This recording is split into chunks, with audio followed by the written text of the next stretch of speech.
નમસ્કાર વિદ્યાર્થી મિત્રો। તો આજે આપણે શું કરીશું કે નવા ચેપ્ટરની શરૂઆત એટલે કે વર્તુળ ચેપ્ટર છે એનો આપણે આજના લેક્ચરમાં અભ્યાસ કરીશું। હવે તમે જુઓ કે તમે અત્યાર સુધીના જે ધોરણમાં એટલે કે 1 થી 8 સુધીની વાત કરીએ તો આપણે ક્રમશઃ વર્તુળ વિશે તો થોડું જ્ઞાન હશે કે વર્તુળ આપણે આવે તેની શું આવે, કેન્દ્ર આવે, ત્રિજ્યા આવે, પરિઘ આવે, એવા શબ્દોથી આપણે પરિચિત છે। પરંતુ અમુક વસ્તુ શું થાય કે આપણે નવા ધોરણમાં એટલે અમુક વસ્તુ આપણે શું પુનરાવર્તન કરવી પડે, જેથી કરીને પહેલાંનો અભ્યાસ અને આજના અભ્યાસને મિલન થાય ત્યારે જ આપણે શું થાય નવો આપણને ખ્યાલ આવે। તો એકન આપણે એ જ શીખવાનું છે જે તમે ધોરણ 8માં અથવા ધોરણ 7માં જે વર્તુળ વિશે શીખ્યા હતા અથવા એના એક્ઝામ્પલ તમને ગણતરી કરી હતી એ એક્ઝામ્પલ એકન થોડા એના શું કરાય છે વધારે થોડું તમને એકન MCQ લેવલ અથવા વધારે પડતા જે સમજ પડે એ પ્રમાણે એકન તમને સમજાવેલું છે। હવે તમે જુઓ કે ચેપ્ટર નંબર 10 માં જે આપણું વર્તુળ છે,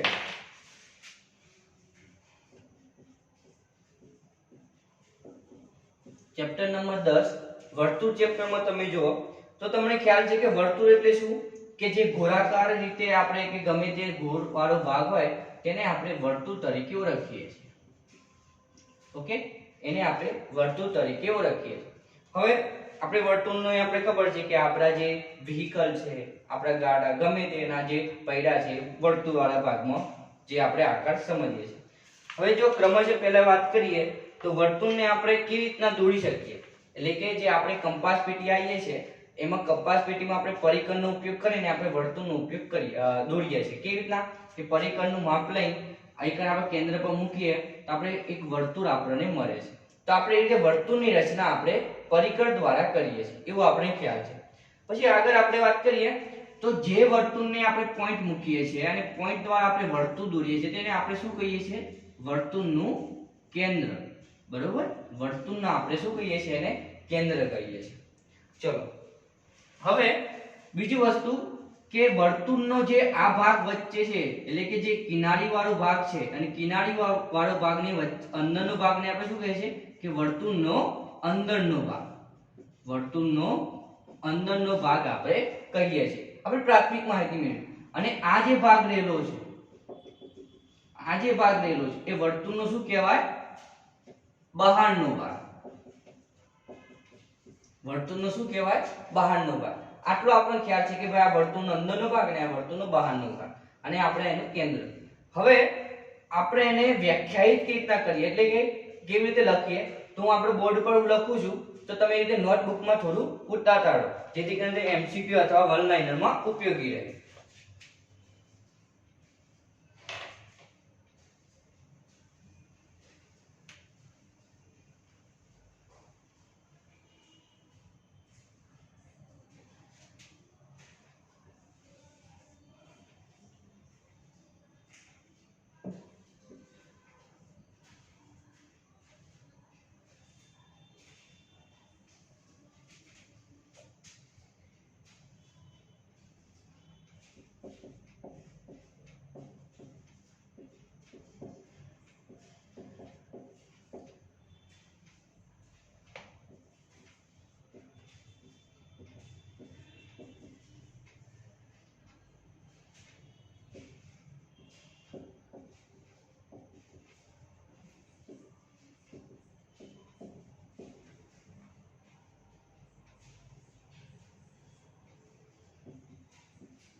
ચલો આપણે આ રીતે વ્યાખ્યાયિત કર્યું કે આ પ્રમાણે વર્તુળ છે, એનું કેન્દ્ર O છે એટલે કે નિશ્ચિત બિંદુ, કોઈ બિંદુ છે ખરું પણ એ બિંદુને આપણે નક્કી કરીએ કે ભાઈ O બિંદુથી જ વર્તુળ દોરું છું તો O બિંદુ જે નિશ્ચિત બિંદુને વર્તુળનું કેન્દ્ર કહે છે અને નિશ્ચિત અંતર હોય, બરોબર, નિશ્ચિત અંતર હોય એને આપણે શું કહીએ છીએ, ત્રિજ્યા કહીએ છીએ। તો આપણી ત્રિજ્યા કઈ કહેવાય, OP છે આપણી ત્રિજ્યા કહેવામાં આવે। આ OP છે આપણે ત્રિજ્યા કહેવામાં આવે। તમે વર્તુળ હોય એને દરેક ભાગે ત્રિજ્યા સમાન જ હોય, અહીંયા પણ ત્રિજ્યા કહેવાય, આ પણ ત્રિજ્યા કહેવાય, આ પણ ત્રિજ્યા કહેવાય, આ પણ ત્રિજ્યા કહેવાય અને હંમેશા વર્તુળની ત્રિજ્યા સમાન જ હોય દરેક ભાગ કારણ કે નિશ્ચિત અંતરે રહેલો છે એટલે એની બધી ત્રિજ્યા કેવી હોય, સમાન હોય। પણ આપણે એકદમ પર્ટિક્યુલર એક ત્રિજ્યાની વાત કરીએ છીએ OP। ઓકે, તો મેં ત્રિજ્યાને આપણે OP કહી।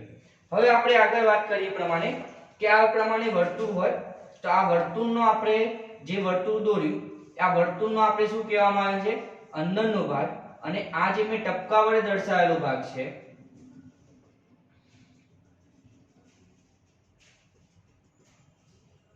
આ રીતે મેં ટપકા વડે દર્શાવેલો ભાગ છે એ વર્તુળનો આપણે શું કહેવામાં આવે છે બહારનો ભાગ વર્તુળનો અંદરનો ભાગ અને વર્તુળનો બહારનો ભાગ તમને એક બિંદુ મૂકવામાં આવશે અને તમે પ્રશ્ન પૂછવામાં આવશે કે આ વર્તુળનું બિંદુ છે એ અંદરના ભાગમાં આવેલું છે કે બહારના ભાગમાં આવેલું છે તો આપણે એને આ રીતે લખીએ છીએ કે વર્તુળમાં સમતલમાં આવેલું હોય છે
ચલો હવે આપણે આની સમજ મેળવીએ કે આ પ્રમાણે વર્તુળ છે વર્તુળ એટલે સમતલમાં એટલે કે આપણે જે પેજ આપણે જેના પર દોરીએ છીએ આપણું સમતલ છે એના પર આપણે વર્તુળ દોરીએ છીએ તો વર્તુળ જે સમતલમાં આવેલું છે એને ત્રણ ભાગમાં વિભાજિત કહેવાય કેવા ત્રણ ભાગમાં તો કયા ભાગ પહેલો ભાગ છે વર્તુળ બીજો ભાગ છે વર્તુળનો બહારનો ભાગ અને વર્તુળનો અંદરનો ભાગ હવે વર્તુળ છે એ વર્તુળ કયું તો આ જે ભાગ છે એને આપણે વર્તુળ કહીએ છીએ અને આ જે કિનારી વાળો ભાગ છે એનો અંદરનો ભાગ કહીએ છીએ અને આ કિનારી વાળો જે બહારનો છે એ વર્તુળનો બહારનો એટલે તમને એવો પ્રશ્ન પૂછી શકે કે વર્તુળ છે એટલે કે વર્તુળને આપણે સમતલમાં આવેલું હોય તેને કેટલા ભાગમાં વિભાજિત કરી શકાય ત્રણ કયા કયા વર્તુળ વર્તુળનો અંદરનો ભાગ અને વર્તુળનો બહારનો ભાગ ચલો હવે આપણે આગળ જઈએ કે વર્તુળ આપણે આટલું નોટબુકમાં ક્રમશઃ ઉતારતું રહેવાનું હવે ચલો આપણે આગળ જઈએ કે વર્તુળની જીવા કોને કહેવાય વ્યાસ કોને કહેવામાં આવે છે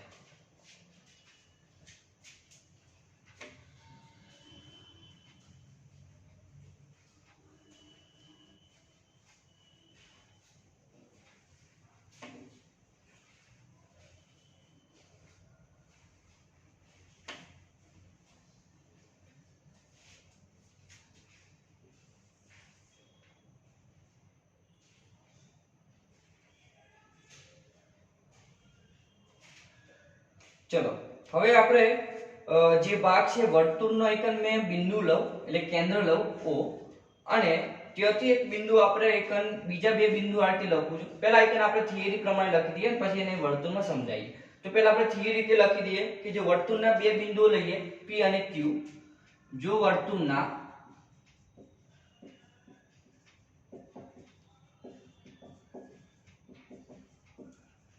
P અને Q લો ઓકે આ રીતે તો આપણે એક ટૂંકમાં આ રીતે લખી શકાય કે વર્તુળની ધારો કે આપણે આ કેન્દ્ર છે અને કેન્દ્રથી એક મારું આ જે અંતર છે એ ત્રિજ્યા કહેવાય એને હું P કહું છું શું કહું છું P કહું છું પરંતુ એ બીજી એક ત્રિજ્યા લઉં છું એક એની બિલકુલ સામે એક ત્રિજ્યા લઉં છું એનું નામ આપું છું Q હવે તમને ખ્યાલ છે કે વર્તુળના કેન્દ્રથી ગમે તે આપણે ત્રિજ્યા દોરીએ એ સમાન જ હોય એટલે કે પહેલી ત્રિજ્યા દોરી મેં OP દોરી બરોબર પ્રથમ ત્રિજ્યા મેં દોરી એ OP દોરી અને બીજી ત્રિજ્યા દોરી એ મેં OQ દોરી તો આ બે ત્રિજ્યા જે છે એટલે કે મેં ત્રિજ્યાના બે ગણા કરું ત્રિજ્યાના કેટલા કરું બે ગણા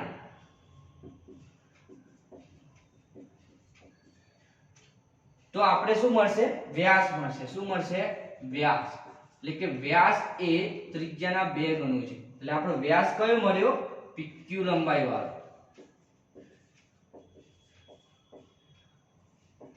શું મળ્યો PQ લંબાઈ વાળો આપણને વ્યાસ મળ્યો એટલે તમને ખ્યાલ રહે કે જ્યારે આપણે વ્યાસનો છે એનો અડધો કરીએ એટલે વ્યાસને આપણે ઇંગ્લિશમાં આપણે ડાયામીટર કહે છે એટલે d વડે દર્શાવવામાં આવે છે અને ત્રિજ્યાને આપણે રેડિયસ કહીએ છીએ અને r વડે દર્શાવવામાં આવે છે એટલે કે જ્યારે હું વ્યાસ અડધો કરું ત્યારે મને ત્રિજ્યા મળે અને જ્યારે ત્રિજ્યાને હું 2 ગણા કરું તો ત્યારે મને વ્યાસ મળે એટલે ટૂંકમાં આવું સૂત્ર આપણે યાદ રાખવાનું કે d ભાગ્યા 2 એટલે r થાય અથવા તમે 2 ને અહીંયા લઈ જાઓ તો 2r થાય એટલે 2r બરાબર d એટલે આપણે આને સંજ્ઞા દ્વારા પણ યાદ રાખી શકીએ છીએ આ વાત થઈ વ્યાસની અને ત્રિજ્યાની હવે વાત કરીએ જીવા જીવા એટલે શું જીવા એટલે તમને કહું કે જ્યારે આપણે વર્તુળના કોઈ પણ બે અંત્ય બિંદુઓ છે વર્તુળના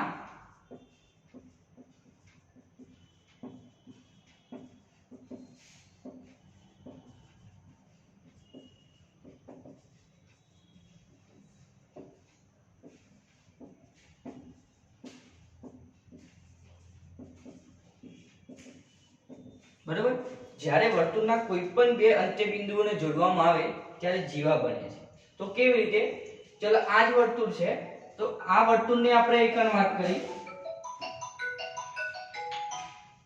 આપણે આ વર્તુળની વાત કરી કે આ જે વર્તુળ છે એ વર્તુળમાં કોઈ પણ બે અંત્ય બિંદુ તો મેં એકન એક અંત્ય બિંદુ અને એકન અંત્ય બિંદુ તો અહીંયા એ લીધું ને એકન બી લીધું અને આ બે બિંદુઓને મેં જોડ્યું તો આ જે બની એને આપણે શું કહીએ છીએ જીવા શું કહીએ છીએ જીવા એટલે કે AB છે આપણે શું છે AB લંબાઈ વાળી છે આપણે શું કહેવાય જીવા કહેવાય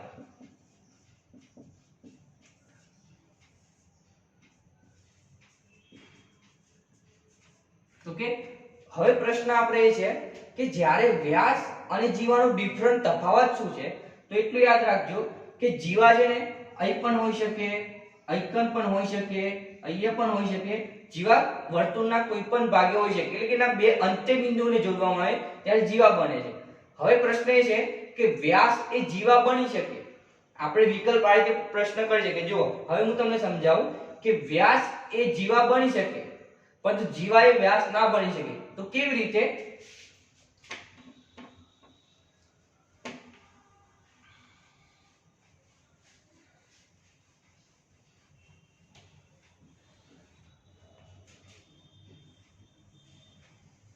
આ પ્રમાણે આપણું વર્તુળ છે આ વર્તુળનું એક કેન્દ્ર O છે અને એકન આપણે એવું કહીએ કે આ આપણી ત્રિજ્યા છે અને આ ત્રિજ્યાને આપણે એકન આ ભાગે બીજી ત્રિજ્યા 2 ગણી કરીએ છીએ એટલે આપણને એકન AB છે એ આપણને વ્યાસ મળે છે હવે પ્રશ્ન એ છે કે આપણને આ વ્યાસ મળે વ્યાસ એટલે શું કે વર્તુળને બે ભાગમાં વહેંચે અર્ધવર્તુળ કરી દે ટૂંકમાં અને બીજો પ્રશ્ન એ છે કે જીવા તો જીવા શું છે કોઈ પણ બે અંત્ય બિંદુઓને જોડવામાં આવે તો જીવા બને તો AB વ્યાસ છે એકન AB શું છે વ્યાસ છે પરંતુ AB જીવા પણ કહી શકાય AB ને જીવા પણ કહી શકાય એટલે કે તમને આવા ખરા ખોટા વિધાનમાં પૂછે કે વ્યાસ એ જીવા બની શકે તો હા વ્યાસ એ જીવા બની શકે પણ જીવા એ વ્યાસ ના બની શકે કેમ ધારો કે આ જ વર્તુળમાં મેં એવું વાત કરી કે કોઈ પણ બે અંત્ય બિંદુ એટલે આયકન ભાગ ને એકન ભાગ આયકન હું એકન P બિંદુ લીધું અને એકન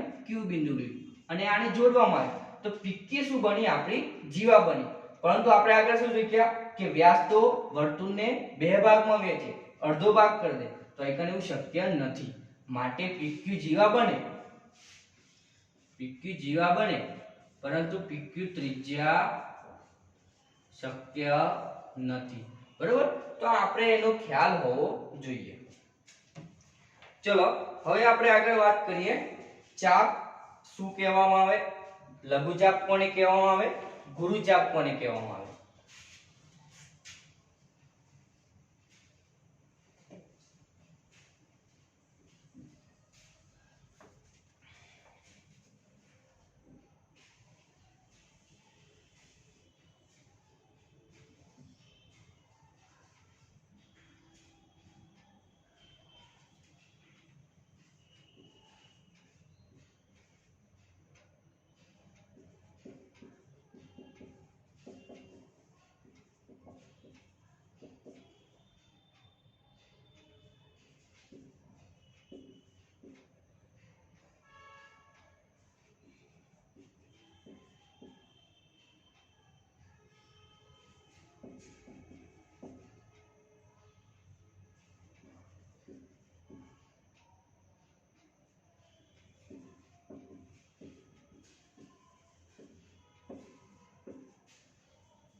ચલો હવે આપણે એકને ચાપ પેલા કહીએ, ચાપ કોને કહે છે કે વર્તુળના કોઈ પણ બે બિંદુઓ વચ્ચેના વર્તુળના ભાગને વર્તુળનું ચાપ કહે છે. એટલે આ રીતે આ PQ છે એ વર્તુળ છે, આપણે એને PQ ને શું કહેવામાં આવે છે? વર્તુળનો ચાપ કહે છે. હવે આપણે બીજો પ્રશ્ન છે કે વર્તુળનો જે મોટો ભાગ છે એને ગુરુચાપ કહેવાય અને નાના ભાગને લઘુચાપ કહીએ છીએ. તો PQ નો જે એટલે કે આ જે ભાગ છે, આ જે ભાગ છે એને શું કહેવામાં આવે? ગુરુચાપ. અને આ જે ભાગ છે એને લઘુચાપ.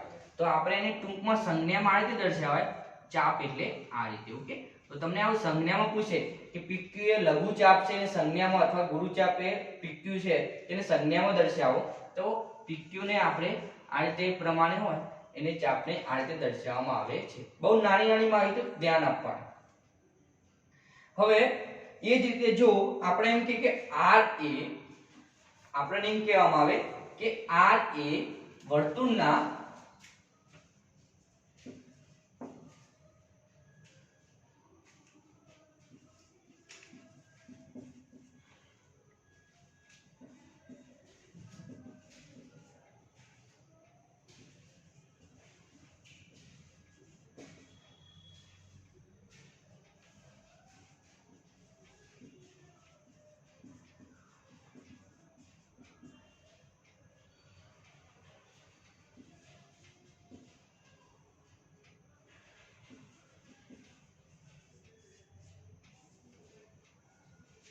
ચલો હવે તમે સમજી લો કે આપણને એક વધારાની માહિતી ચાપમાં સમજીએ કે ધારો કે એકન PQ છે ને એકન એક ભાગ આપ્યો છે R, તો એકન એવું કે R એ P તથા Q વચ્ચેનું ગુરુચાપનું કોઈ બિંદુ છે તો PQ ને PRQ વડે દર્શાવવામાં આવે. એટલે એકન આપણને એકન બિંદુ આપી છે, જુઓ અહીં P થી સ્ટાર્ટ કરીને Q સુધી આપણે જવાનું છે. મોટો ભાગ કયો? જે આપણે મોટું અંતર કાપે એને, તો એના વચ્ચે એક બિંદુ આવે છે R, તો R ને આપણે જે PRQ ચાપ તેને આપણે આ રીતે દર્શાવીએ છીએ. ઓકે, તો આપણે લઘુચાપ અને ગુરુચાપને એકમ. હવે આગળ જે આપણે જે મેઈન વસ્તુ આપણે સમજવાનું છે કે એનો પરિઘ કોને કહેવામાં આવે, વૃત્તખંડ કોને કહેવામાં આવે. ઓકે,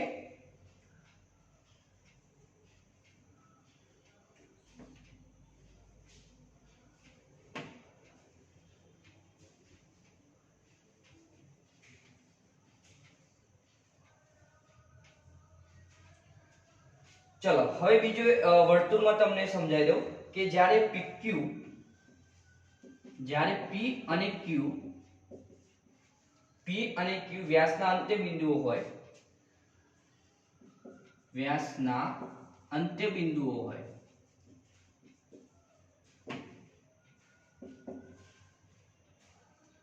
ત્યારે બંને ચાપ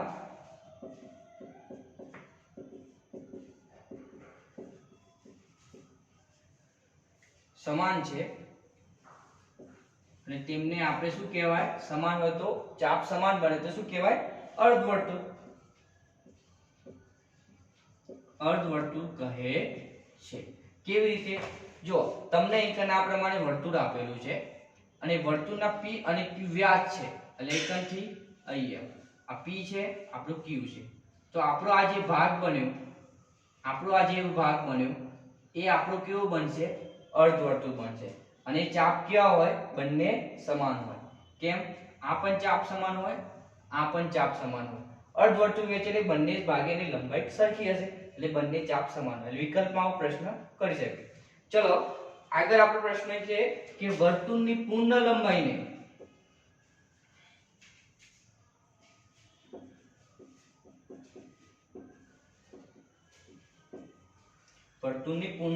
શું કહેવામાં આવે? પરિઘ કહે છે. શું કહે છે?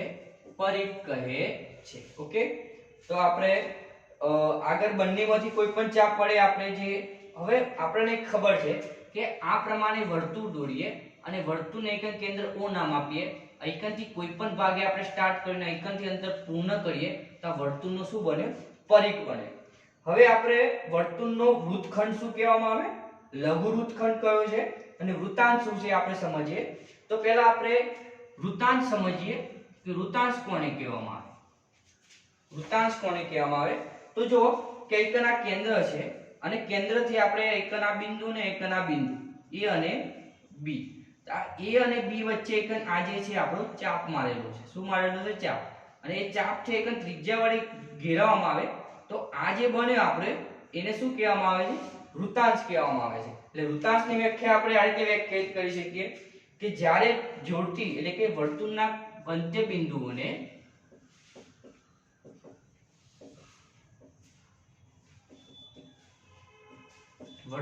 બે અંત્ય બિંદુઓને જોડતી બે ત્રિજ્યાઓ એટલે કે OA અને OB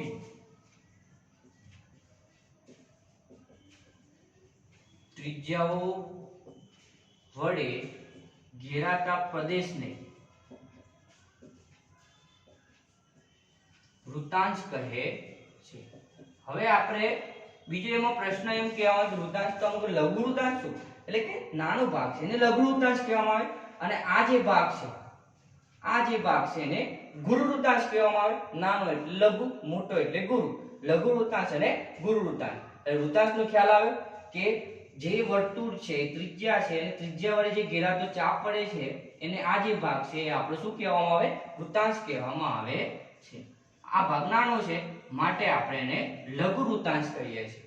હવે આપણે સમજીએ વૃત્તખંડ.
ચલો હવે આપણે પ્રશ્ન કે જીવા અને તેના બે અંત્યબિંદુ કોઈપણ ચાપ વચ્ચેના પ્રદેશને વર્તુળાકાર પ્રદેશનો વૃત્તખંડ કહે છે.